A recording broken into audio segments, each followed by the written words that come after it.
Today we're going to talk about Grim Dawn's Occultist class. This is your typical dark magic class. It's got access to vitality and bleed damage as well as poison. It can also be built as a pet caster with the Raven that it has as a summon and the Hellhound that it has. It's one of the most popular classes in Grim Dawn because of its flexibility, and the pet builds are quite popular when it comes to trying to get new players involved, and they're a little bit easier to work with. But it also has some very strong options for bleeding and vitality, which is my preferred style, and I'll show you something like that later on. So this is going to be the Occultist and the Berserker together. I highly recommend this build. It's very good, and we'll go to a little bit more detail on that.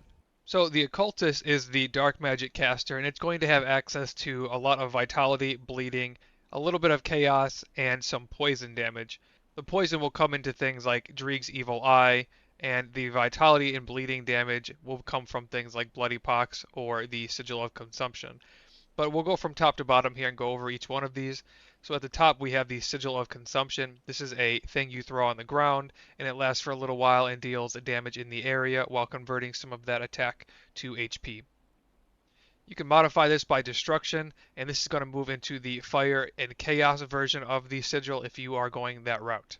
For large instantaneous damage, the Occultist has access to Doom Bolt. This is a popular build around skill. It's just a very large bolt of chaotic energy that will attack an area around it and has a 4-second cooldown.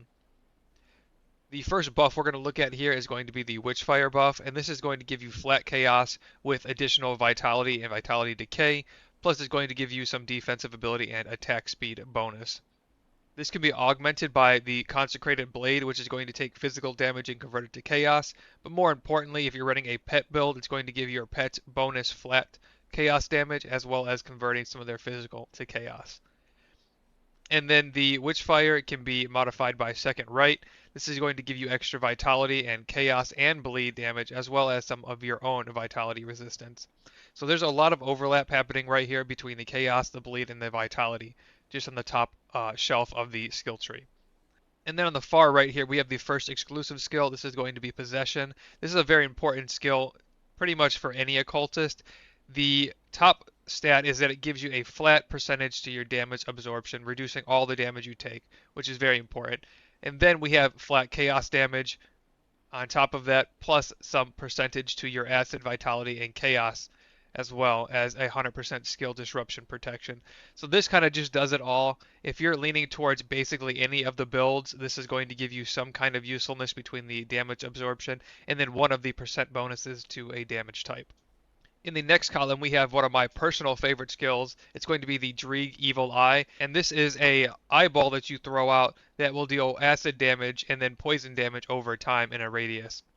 It can be modified by Bloodburst, which is going to increase the radius, and it's going to add main hand damage and more acid damage to it.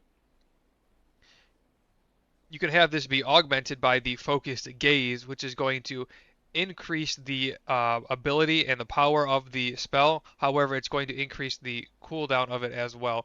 So this is if you're going to play a build where you want the Evil Eye to be an additional skill and not the main skill. Many of the Evil Eye builds are going to have the spam version of the eye, but you can have this one be a longer cooldown, which will have more ability to it. We can modify the Evil Eye by Terrifying Gaze, and this is going to give a chance for some CC on the target. And then we're going to move into the Vitality version of the damage, as well as some additional poison and acid. And then the last thing we'll look at is Vile Eruption. This is going to cause the eye to fragment in a radius. It's going to deal additional acid damage, but then more of that vitality damage if you are leaning towards the vitality version of the Occultist. So here we have Bloody Pox. This is another personal favorite of mine. The character in the intro video was using Bloody Pox to clear out the large enemies in the Shattered Realms. This deals a little bit of pierce damage, but more importantly the bleeding damage. You won't see pierce damage very often with the Occultist, but there are ways to make it happen. We can augment the Pox by the Fervid Rage, and what this does is reduces the enemy's total health, and then it gives them a multiplier to their offensive ability, but makes them much weaker with their defensive ability. I find that in higher Shattered Realms and endgame content, you don't really want to buff up the enemies because of the potential for one-shot combinations, but in lower difficulties, this will help you clear things out much faster. And then we can modify Pox by wasting. This is going to increase the flat vitality damage, but also give a percent bonus to bleeding damage, and then also reduce the offensive ability of whatever the enemy is. The last modifier is going to be Black Death, and this is going to give you poison damage to Bloody Pox, as well as increasing the percent damage to vitality and bleeding with an increased duration, as well as giving a chance to confuse the enemy.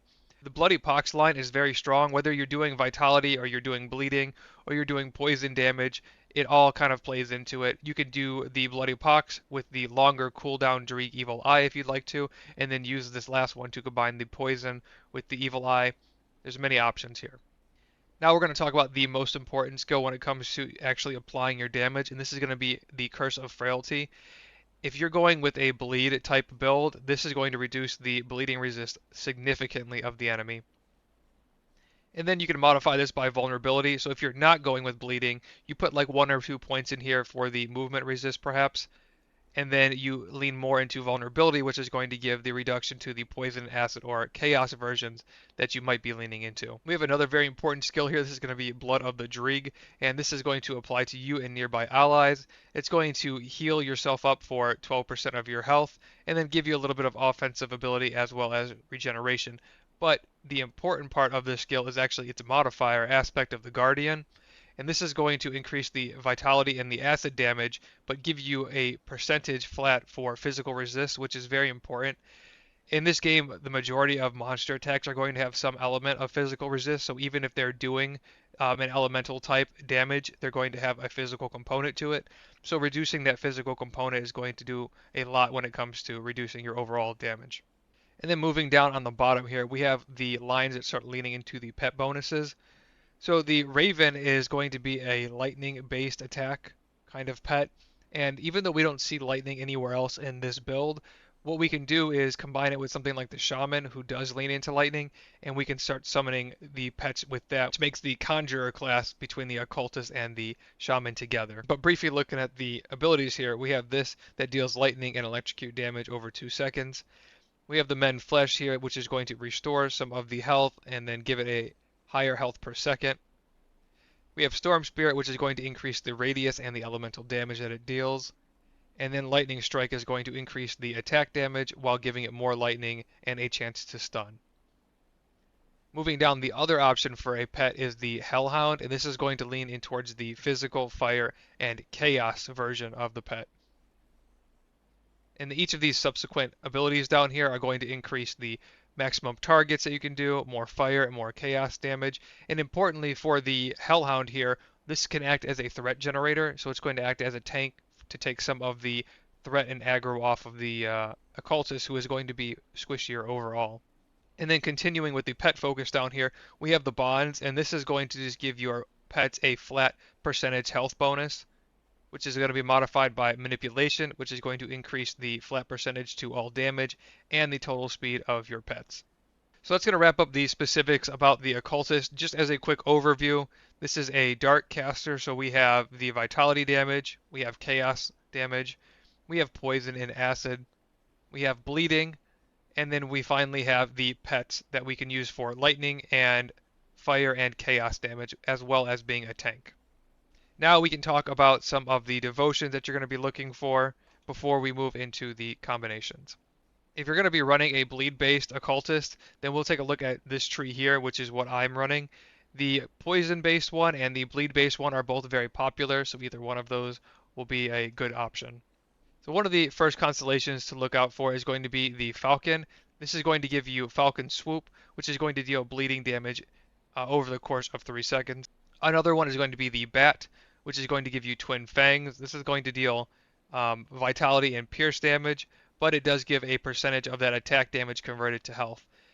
Even though we're not running pierce or vitality exactly, a lot of the classes are going to have their secondary and tertiary skills that still get a little bit of bonuses from the gear, so it doesn't hurt to run this.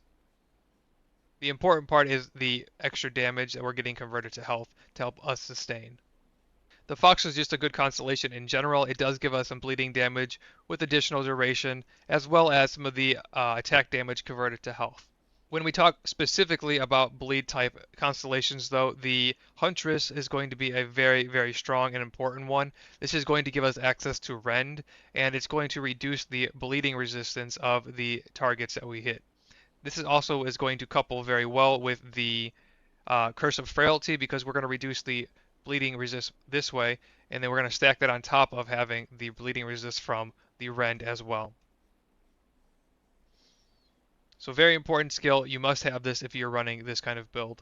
And then the last thing we'll look at is going to be the Wolf. It's going to give access to the Howl, and this is going to give us bleeding with additional duration, but it gives a reduced target ability over the course of 3 seconds, and then increases our health regeneration, plus increasing our attack and casting speed. So we get a lot of different things from this. Also a very important skill. I would say the Howl and the Rend are probably two of the ones that you should actually have, no matter what.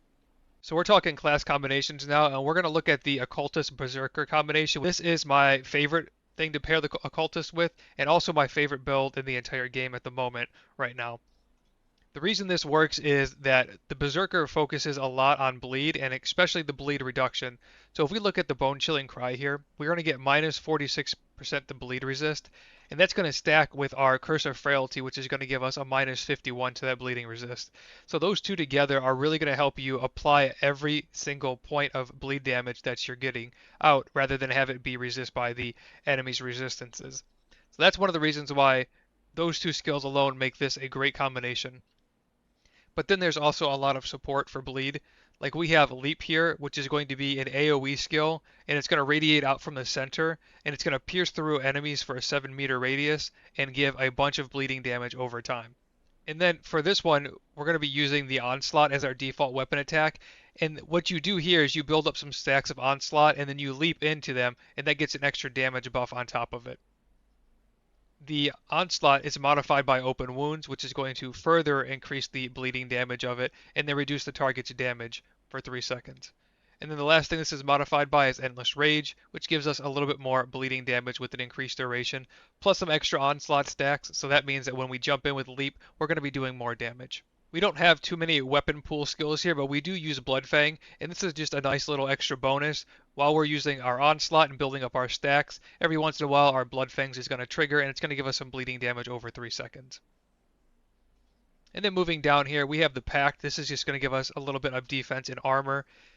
If you look back at the Occultist, there really isn't too many ways that it gets raw defensive power besides the physical resist of the aspect of the Guardian, and then the damage absorption from possession. Those two are good, but this really follows up by the Berserker, who has a really strong defensive line.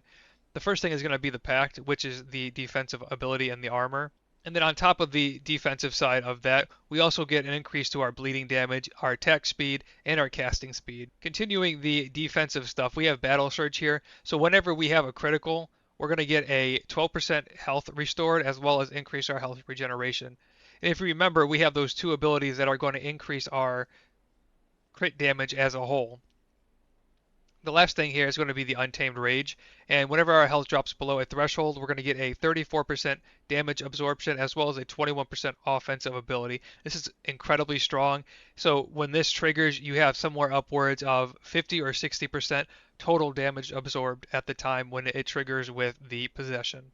And then in addition, to cap all of the defensive abilities off, we have the Rallying Cry. This is very similar to the Blood of Dreeg. Instead of 12%, we get 18% back, but this is more geared towards offensiveness, so we get some offensive ability as well as movement speed. And then we have an additional 17% on our crit chance, and then a further move speed bonus with a little bit of CC control. With this class combination together, there is a very heavy emphasis on bleed, and we have a lot of good supportive skills as well, between the Curse of the Frailty, the Bone Chilling Cry, the Rallying Cry for extra health, and then the Blood of the Dreeg for more health as well. I highly recommend playing this build if you do go into some kind of occultist. Plus you get to play with the new Berserker, which is the flashy, shiny thing. But this is one of the stronger builds that I've made, and I have one of these on the channel as well if you'd like to check it out. I'll put a card on the end of the video, and it will link you right to it. But now that we've looked at the Berserker, let's check out the next class. Okay, let's change gears now, and we're going to go from the Occultist Berserker to the Occultist and the Arcanist, and we're going to lean into the poison aspect this time. So, of course, we're going to grab the entire line of Dreeg's Evil Eye for all the acid and poison there. We're going to have Possession for that extra acid damage as well as all that damage absorption. We're going to be using the Curse of Frailty here, and we're going to heavily invest in the vulnerability because it has all the acid and poison negative resist, as well as the Blood of Dreeg. This is going to give us extra acid damage and a bunch of extra nice things. Then we take Aspect of the Guardian for all the extra physical resist, and then the acid and the poison damage buff there. We jump over to the Arcanist. We're going to have the Mirror for our panic button, and then we're going to grab the Sphere of Protection for the extra damage absorbed on top of it. So between this is 22% here, and this one is 18%. When you start overcapping these with items, this percentage becomes crazy, and you have a very strong baseline for damage resistance. And then we're going to grab everything here for conversion. That way we can reduce as much CC as possible. On the bottom, we grab a bunch of Inner Focus for the extra spear and the offensive ability. That way we're really applying all that poison that we're doing, as well as the Arcane Will. This acts as another circuit breaker, so once you drop below a threshold for 75%, you get an extra bonus to your damage and your defensive ability. We have Nullification, and this removes any of the negative spells that might be on you, while also removing any of the beneficial buffs that will be on the enemy inside the range. And then we have a little bit in Mental Alacrity for the extra casting speed and the energy reduction cost. For the Warlock here, there isn't too much into the Arcanist. The Arcanist, as it is in many of the extra roles that it plays, it's a supportive class. The primary class is going to be the Occultist, really leaning into the heavy poison that it has and its poison reduction. But then it's going to be taking all of the benefits from the Arcanist, like the mirror and the extra damage protection, as well as all the buffs to the extra spirit and damage dealing skills. This is a fun class. It's not the top tier class, however, I personally think it's one of the more fun ones. I think that Dreeg's Evil Eye is one of the best skills in the game. It's just very satisfying to throw out poison and see it burst everywhere, and then everybody slowly tick down and start dying. Alright, that is going to wrap up our video for today. We took a look at the Occultist and two of the class combinations that work well. I'll go ahead and leave a link in the description below, and it'll be on a card at the end of the video as well. If you have any questions about the class, or if you want to see a certain class next, just go ahead and let me know. But as always, thanks for watching, and if you enjoyed the video, like and subscribe, and I will see you in the next one.